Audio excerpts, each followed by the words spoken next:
Welcome to the Work Hard, Play Hard podcast. My name is Rob Murgatroyd, and I am a former doctor turned lifestyle entrepreneur.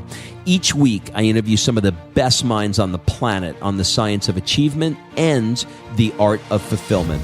Today's episode is a mini-sode that we call Fri-Date with the Wife.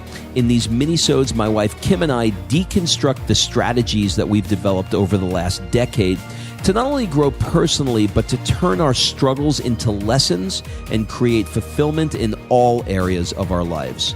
Excuses are over. It's time to live. Let's dig into today's topic.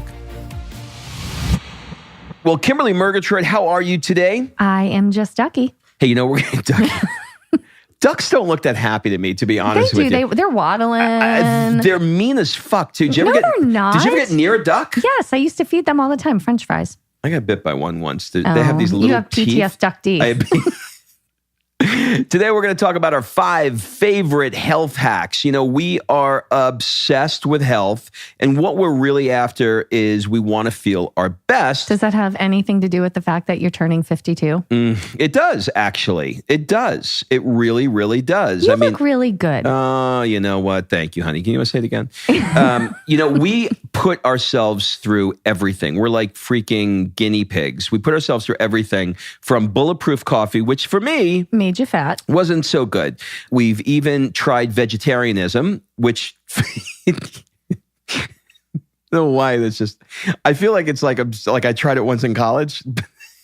That's really funny. I don't know why. I went through this experimental phase. Yeah, I went through this thing. Some of these things worked and some of these things didn't. Today, we're going to share the 5 things that we love and use the most.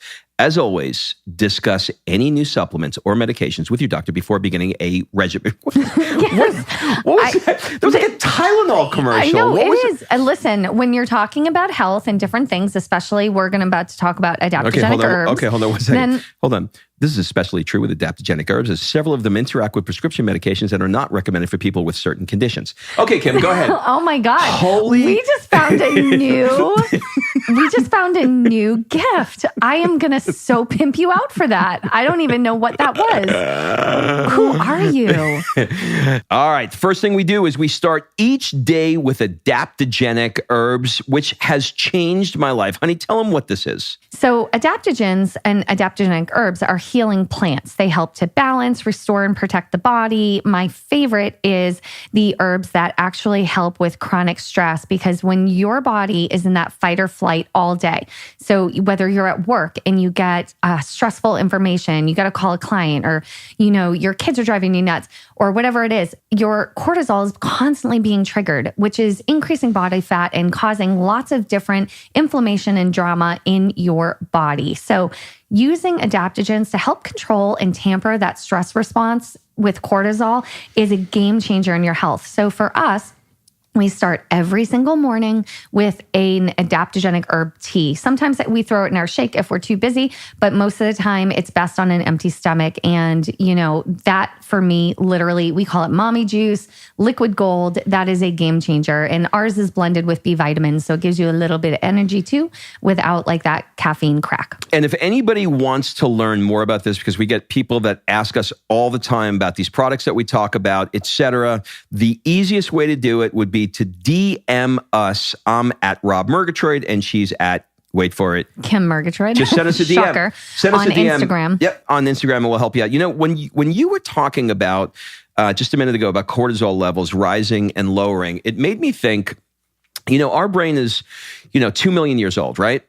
Well, the only time we got stressed back in the day, the caveman day, was when the lion was coming at us, right? So it was a couple of times a day. Which is like not often. Right. You know. But like walking around this house with with a 3-year-old, a wife, a dog, and life and financial pressures and all these business stress and all these things, I could see how we're not designed to go into that stress response at the rate that we go into these stress responses. So it only makes sense to have some kind of protocol in place to mitigate against that. Yeah. And a lot of people, are suffering with adrenal fatigue because their adrenals are getting popped 10 times a day.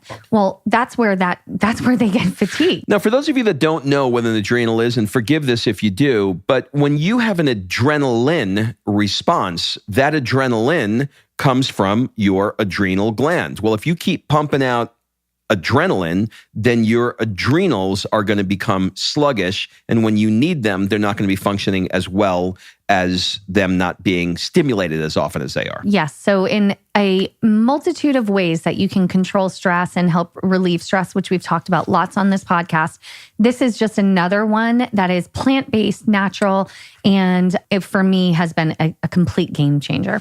All right. So let's talk about this giant brontosaurus thing you have in our kitchen right now. It looks like the Flintstones basically came in here and brought their lunch. The second one is, if you haven't figured out, the second one is bone broth that helps heal your gut and improve joint health. So explain to me why you are boiling a brontosaurus T-Rex in our kitchen right now. Why is that helping? Okay, so every couple weeks, I try to make a bone broth. So this comes from, bone broth, like you said, it helps to help seal and heal your gut. It also it helps with joint health because it has a lot of collagen in it, but it also helps to boost your immune system.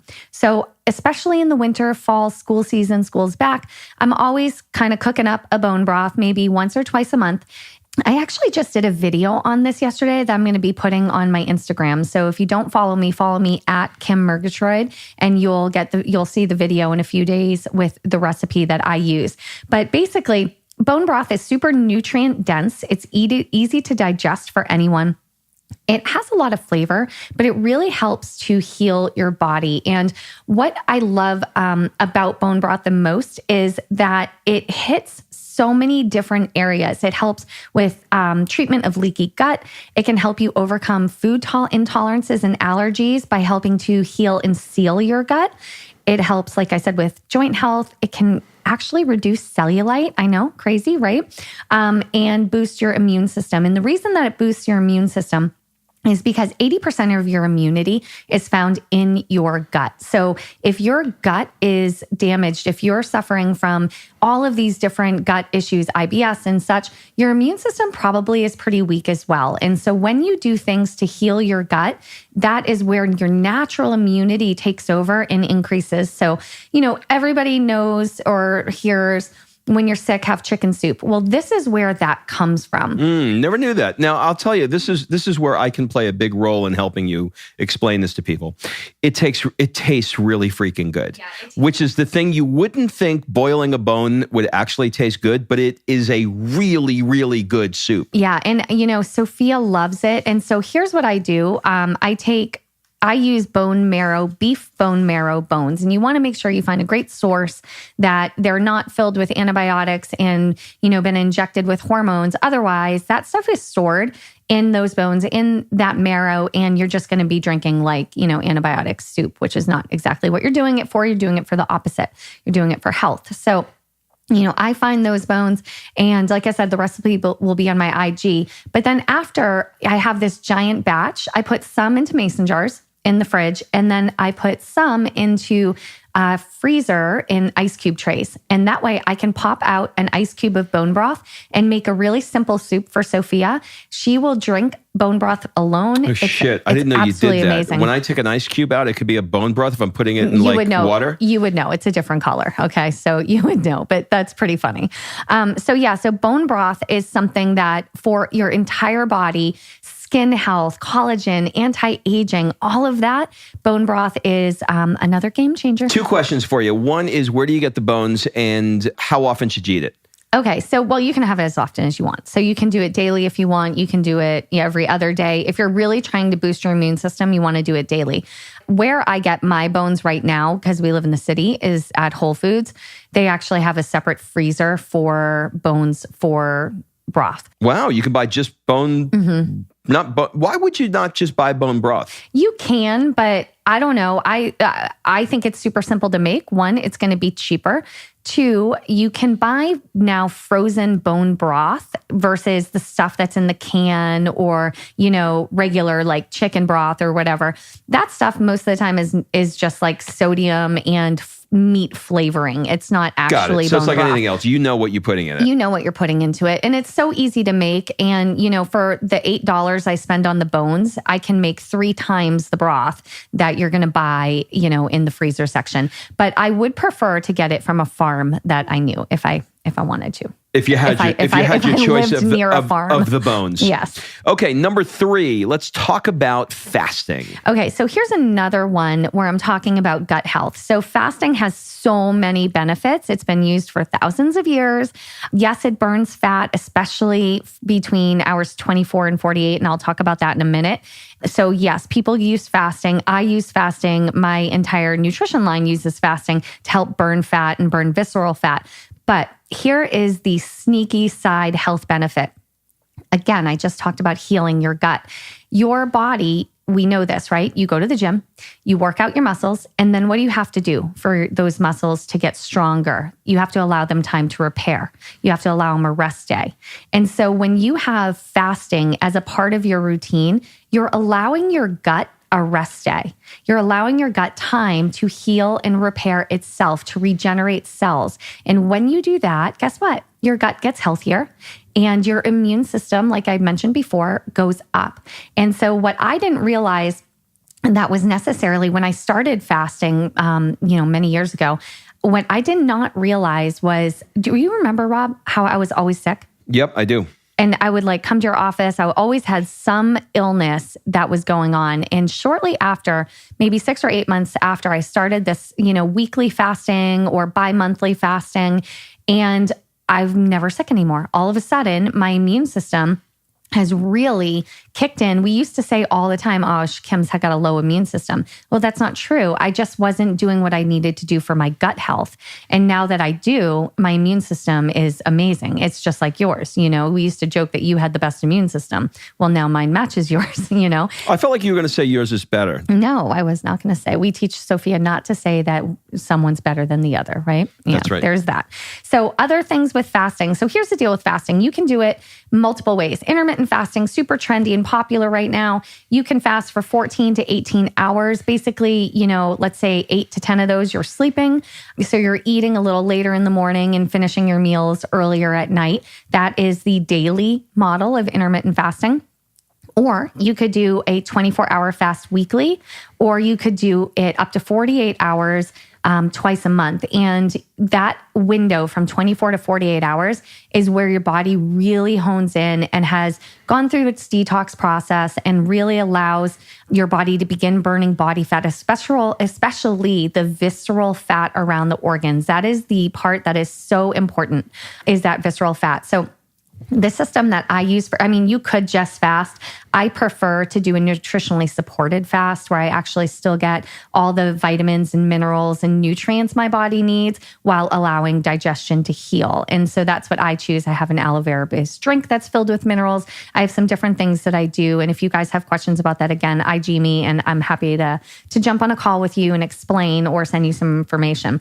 But another thing with fasting is that, I get a lot of people that are like, oh my God, I don't want to lose my muscle. I don't want to burn through all my muscle. But fasting actually helps to promote the secretion of HGH, which is human growth hormone. So there you go, Rob. I know you're not a super fan of fasting, even though you do it, but you're getting older.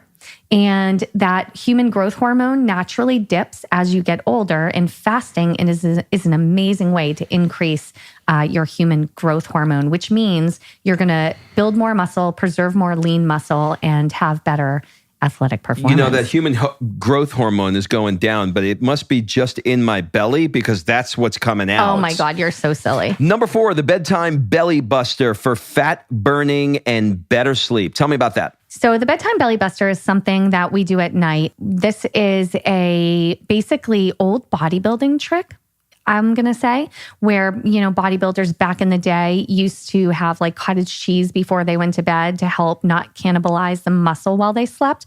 But it actually has a really good scientific background. So when you have whey protein, I prefer an undenatured whey protein. That way it's actually easier for your body to break down and more bioavailable to absorb. When you have whey protein before bed, it helps you to trigger melatonin release, so you sleep better. It allows your body to not cannibalize the muscle because you're, supplying the protein branched chain amino acids your body needs to repair. So it increases the repairing. So if you're working out in the gym or if you're a marathon runner, doing this before bed actually helps you recover faster. And it triggers your body to turn into a fat burning furnace overnight. So if your goal is to gain muscle or reduce fat, to do something which we call the bedtime belly buster at night is a complete game changer. And you know what the thing about the belly buster is? You may be thinking as she's describing it that we're going to give you a protein shake before you go to sleep. That's not what this is. This is different. This is, how many ounces in total is it? This is really small. It's like 4 ounces of water. It's, less than 20 grams of undenatured whey protein. That's really specific for me. And then we add some other things in that are high mineral, high nutrient quality. That way your body is getting maximum value for that 4 ounces. So it's not like a big protein shake before you go to bed. Yeah. So it's almost like, I would say it's like the equivalent of almost like a shot. Like you're not doing that much. Yeah. And I tell you that because sometimes people, when I've talked to them about this before, they're like, do I have to do like all of this right before I'll pee in the middle of the night? You're not. You're not. But I will tell you something crazy. So it actually acts as a diuretic in many ways. So you'll wake up, your tummy will be way flatter, less bloated. We've actually done these. We have a private group on Facebook that follows our nutrition program. And we've done a 14-day belly buster protocol where everybody implemented this, took pictures before and after. Your bloat goes down crazy amounts. And a little probably gross for this, but when you wake up in the morning, my friend Chris, she was like, do you pee more in the morning after it? And again, it's only 3 or 4 ounces of water. It's not like you took in a bunch of water. But that diuretic action where you're actually releasing that water weight is, pretty powerful. Do you still have a group that people can join and learn more about this? Yeah, absolutely. Just shoot me a DM. I'm happy to add you to our group.